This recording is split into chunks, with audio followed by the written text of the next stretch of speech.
Assalamualaikum warahmatullahi wabarakatuh. Perkenalkan, saya Satya Baldewa dari kelas 1C dengan NIM 113015050000076, ingin menjelaskan ikhlas teori dan praktisnya.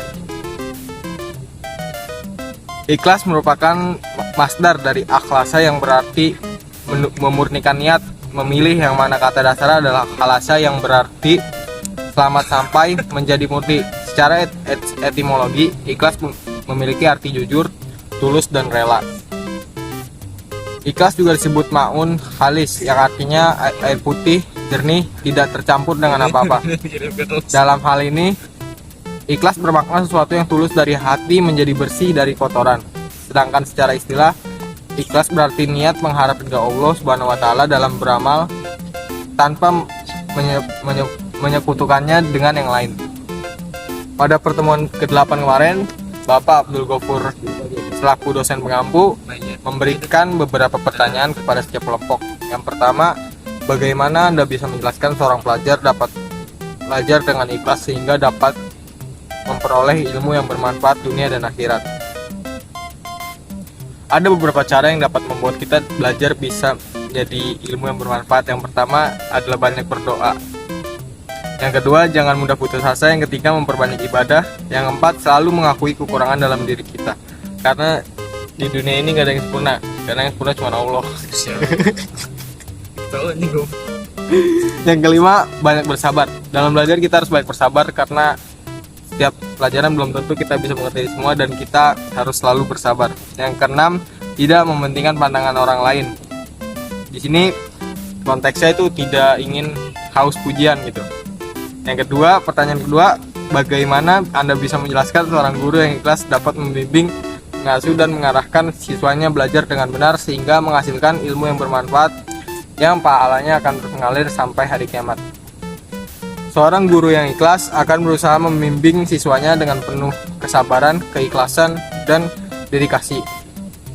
Guru akan mengajar dengan cara yang sesuai karakteristik dan gaya belajar siswa, serta memberikan bimbingan yang tepat agar dapat memberikan perhatian dan dukungan pada siswa. Ada beberapa poin yang akan dibahas pada pertanyaan ini. Yang pertama, tanggung jawab guru terhadap muridnya. Sebagai seorang guru tentunya pasti punya tanggung jawab terhadap muridnya. Yang pertama adalah mengajar peserta didik. Seorang guru bertanggung jawab untuk mengajarkan suatu ilmu pengetahuan kepada murid. Dalam hal ini, fokus utama kegiatan mengajar adalah hal intelektual, sehingga para murid mengetahui tentang materi dan suatu disiplin ilmu. Tanggung jawab yang kedua adalah mendidik para murid. Yang ketiga, melatih peserta didik. Yang keempat, membimbing dan mengarahkan peserta murid.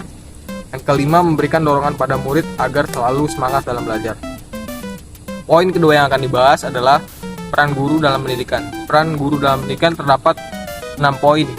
Itu ada sebagai pengajar, sebagai pendidik, sebagai pembimbing, sebagai teladan, sebagai evaluator, dan sebagai inspirator.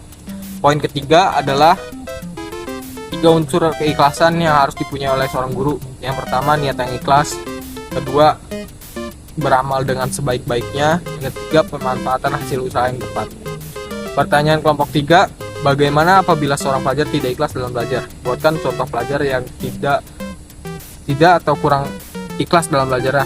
Kemudian jelaskan apa efek negatifnya. Pertanyaan ini hampir sama dengan pertanyaan yang pertama, namun di sini akan membahas efek negatifnya. Efek negatif yang akan didapat jika kita tidak ikhlas dalam belajar adalah ilmu yang tidak bermanfaat tentunya. Resiko pertama yang akan kita rasakan adalah munculnya perasaan kecewa ketika balasan dari kebaikan tersebut tak kunjung kita terima. Efek negatif yang kedua adalah menyimpan energi negatif. Ketika tidak ikhlas dalam belajar akan menyimpan energi negatif dengan hiperbola. Dampaknya kita pun jadi enggan belajar dan merasa bahwa belajar itu tidak berguna. Efek negatif yang ketiga adalah hidup menjadi tidak damai karena perilaku menyepelekan pelajaran. Contohnya, pelajar yang tidak ikhlas adalah seperti ini. Radika adalah seorang pelajar yang tidak ikhlas dalam belajarnya. Ia hanya belajar karena merasa terpaksa dan atau dipaksa oleh orang tuanya. Ia tidak memiliki motivasi atau instruksi atau minat yang kuat terhadap materi pelajaran yang sedang dipelajari. Radika seringkali tidak memperhatikan dengan seksama saat ia sedang mempelajari, sedang guru mengajar, dan lebih sering terlihat tidak fokus selama proses pembelajaran. Ia juga cenderung mengabaikan pelajaran rumah dan hanya mengerjakannya setengah hati. Radika merasa bahwa belajar hanyalah tugas yang harus ia lakukan, bukan sesuatu yang ia nikmati dan nilai sebagai kesempatan untuk mengembangkan diri.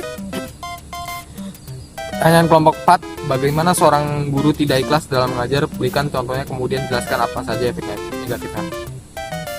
Guru merupakan salah satu unsur penting dalam sistem pendidikan yang menentukan keberhasilan sebuah pendidikan. Jadi, idealnya seorang guru dalam melaksanakan tugasnya didasari dengan rasa ikhlas. Dengan demikian, maka keikhlasan seorang guru dalam mengajar harus senantiasa terjaga. Adapun yang dimaksud dengan guru yang ikhlas di sini ialah mengajar dengan niat semata-mata mengamalkan ilmunya karena Allah Subhanahu wa taala untuk mendapatkan ridhonya. Ia selalu membawa hatinya dalam mengajar sehingga ia benar-benar menikmati tugasnya sebagai pelajar dan murid pun bisa menerima dengan baik ilmu yang dijelaskan oleh gurunya. Seorang guru yang tidak ikhlas dalam mengajar maka pekerjaannya akan terasa berat dan sulit saat dikerjakan. Salah satu syarat profesionalisme dalam mengajar dalam Islam adalah harus ikhlas. Jadi apabila seorang guru tidak ikhlas mengajar, maka ia tidak dapat menjadi guru yang profesional dalam mengajar. Itu sesuai ketentuan Islam. Dampak negatif yang didapatkan oleh guru adalah tidak adanya keberkahan ilmu yang diperoleh dari mengajar serta tidak mendapatkan ridho Allah Subhanahu wa taala. Serta juga memberikan dampak negatif terhadap murid, yaitu ilmu akan tidak bermanfaat dan tidak mudah diserap. Yang kelima, carilah atau buatkan kisah menceritakan proses pembelajaran di mana murid dan guru sama-sama ikhlas. Di sini terdapat cerita takzim kepada guru, adab menurut ilmu yang didapat dari esai kelompok 5. Oke, sekian dari saya. Terima kasih. Kurang lebihnya mohon maaf. Wassalamualaikum warahmatullahi wabarakatuh. Thanks for watching.